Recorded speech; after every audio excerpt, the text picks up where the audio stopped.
Ooh, got your ass. Scary as hell, man.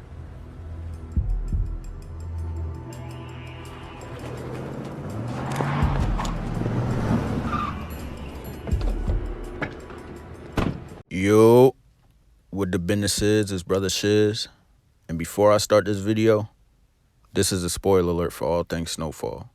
Viewer discretion is advised. Fuck, nigga. You are the devil. You know that?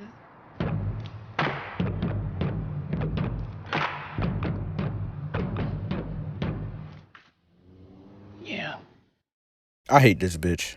She goes by the name of Louie, and she dodges accountability like I dodge potholes in Philly. The only other woman that could go toe-to-toe, word for word, bar for bar on that slime shit is Wendy from Mozart. And you gotta be a despicable bitch to be compared to Wendy from Mozart.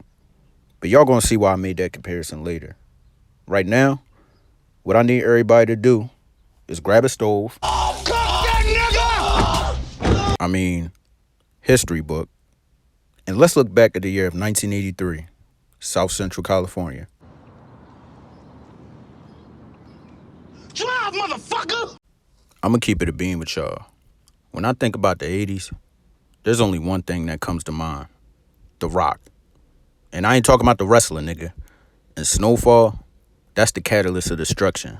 Not only for the characters, but the environment as well. Keep in mind, the way you see the hood in season 1, it's never seen like that again. It was lively, some saying everybody outside enjoying the weather, young boys stealing, just like home. Fuck is you, a vigilante dickhead? By the way, this is Franklin, the main protagonist, one of 3 main characters, 19 years old, living in South Central LA. As you can see, it's in his nature to look out for the cookout. The other 2 dudes with him are Leon and Kevin, his day ones. Next, we're introduced to Oso. Real Mucha Lucha vibes going on. He ain't making them WWE checks though. He making pennies for real. But one thing about him, even if you knock him down, he's gonna get back up. Loyal to the soil. This is the second main character out of the trio. Next is 6ix9ine, aka Pedro, and Lucia, Oso's Lil Yamin. By the way, they're both members of the Villanueva family, the cartel. Next we got Alejandro, a Nicaraguan Contra soldier and asset, aka tool for the CIA. Then Teddy, an actual CIA agent, but he's a tool too, if we keep it in the buck like Antetokounmpo. Basically, he's responsible for the crack epidemic hitting the hood so hard during this time. Legally trapping for that boy Ronald Reagan. If you know, you know. Got him. We fucking got him. Teddy's the last of the 3 main characters. He's the main antagonist. Next up, it's that boy. Teach your man how to squabble. Jammin' Jerome, Franklin's uncle, old simp bad boy. It's like, no, we all got somebody we sent for, right? Hey, y'all, come look at this. Then we got Louie. Man, you stupid. She high on that shit that made Smokey end up in a chicken coop. We might as well call a spade and call her the secondary antagonist. No bias, though.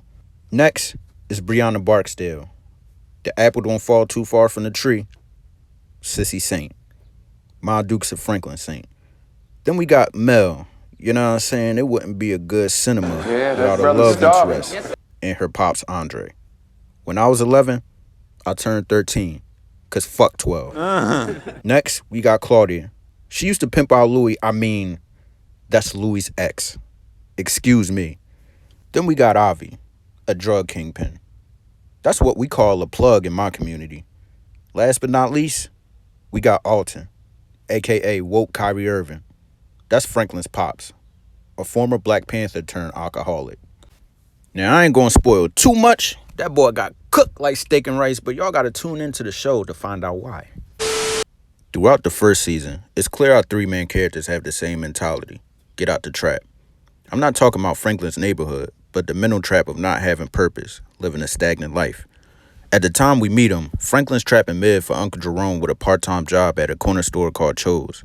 He didn't even get a chance to go to college after high school, despite having a scholarship, because he wanted to look after his mom after all the turmoil she's been through with his pops and their living situation. That's dedication. Wouldn't let that shit happen to me, though. See, Oso doesn't have the same obligations as Franklin, but as far as the viewers know, he doesn't have anything worth fighting for like his image portrays in the ring. So he's on that journey to find it. And Teddy's pushing P. And the P stands for papers, boy. CIA got him on desk duty until further notice. Time out. On some young boy shit. So he's living a pathetic existence waiting for that second chance to redeem himself. At this point, any opportunity to change the way they living, they gonna take it. Imagine if Forex existed back then. It would have been a wrap. But one thing did exist. The trap. The same thing they trying to escape in their mind is what they end up doing. Episode 1, we get insight on the events that not only changed the trajectory of these characters' lives, but also the beginning of their drug expedition. One day on Franklin's courier route selling Reggie, he goes to his high school friend Rob to get that pack off. So boom, he's chilling at Rob's crib. Mind you, just going there ain't a regular crib, so I'm saying. His pops runs Bang Bros, old freak-ass boy, so you know that family dynamic in there ain't normal. But if you met some white people before, specifically in the suburbs or rural areas, you know exactly what I'm talking about. Anyway, Rob asked Franklin could he go with him to his pop's plug to get some Frosty the Snowman, because he bitching to go there alone because he done snorted up his pop's supply. Fucking fiend.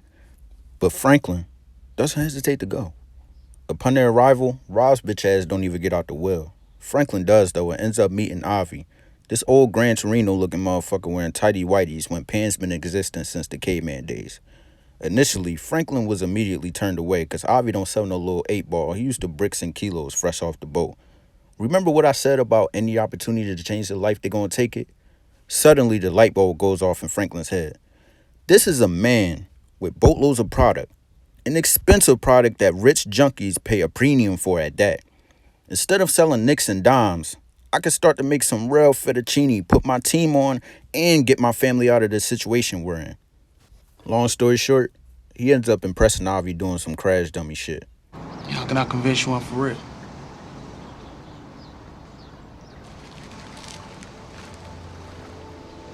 Show me.